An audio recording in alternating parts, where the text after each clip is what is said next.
Va ora in onda La chiusura delle borse, realizzato in collaborazione con Il Sussidiario.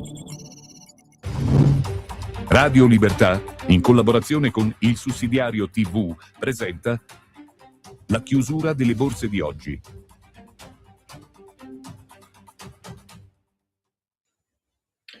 Benvenuti a tutti gli amici appassionati di finanza. Oggi è mercoledì 8 aprile 2026, le borse finalmente festeggiano a quello che è l'accordo di tregua tra USA ed Iran. Infatti ci saranno 2 settimane di tregua, ci saranno 2 settimane che offrono ovviamente uno spiraglio di pace. È dovuta intervenire anche la Cina rispetto a questa scelta democratica e di tregua. Quindi si riapre lo stretto di Hormuz, le borse festeggiano, siamo con Wall Street a più 2,60% per il Nasdaq, più 2,10% per l'S&P 500, la volatilità in diminuzione e siamo ovviamente con delle quotazioni molto belle, positive e sotto dei prezzi di resistenza che possono offrire ulteriori spunti rialzisti. Per quanto riguarda invece gli indici europei, l'Italia più 2%, Milano con l'indice fa meglio di tutte le altre piazze.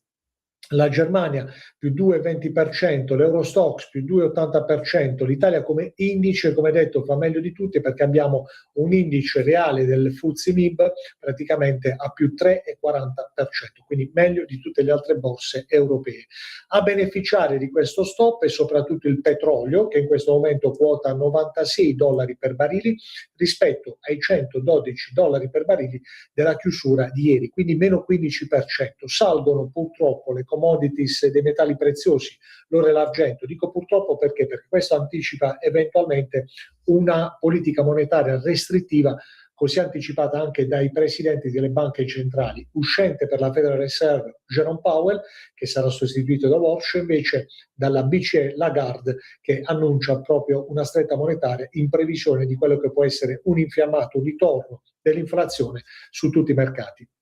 Beneficiano anche le valute del vecchio continente rispetto al dollaro. Abbiamo praticamente un euro che quota in questo momento più 1,10%, ritorna nell'area di 1,17 euro contro dollari al cambio. Beneficia soprattutto il British Pound 1,3440 più 1,40%, ma ad avere la meglio contro il dollaro americano è soprattutto la corona svedese, che arriva a un più 2,40%. Abbiamo quindi l'indice del dollaro che scende sotto la parità dei 100 e si porta a 98 punti. Positive molte le azioni, soprattutto nel settore bancario, più 5, quasi più 6 per Banca Montepaschi di Siena, più 3,60 per Banco Popolare di Milano, più 4,60 per Popolare Sondrio, più 5 per Biper Banca, Fineco più 6,30, Intesa che festeggia con un più 4,40%, tra le migliori Unicredit a più 7%, erano positivi anche le industriali, tra cui più 6% Stellantis, più 5% Ferrari, soprattutto più 6% anche ST Microelectronics. L'America apre bene, come detto, recuperano i bancari, più 4% Citibank, più 3% JP Morgan, più 2,80% Goldman Sachs, ma ad avere la meglio è soprattutto il comparto, ancora il comparto della tecnologia, dei chip per l'intelligenza artificiale. Intel mette il turbo, più 8% dopo il 5% di ieri, raggiunge un nuovo target rialzista a $57. Io saluto e vi auguro a tutti un buon proseguimento di giornata. Avete ascoltato La chiusura delle borse, realizzato in collaborazione con Il Sussidiario.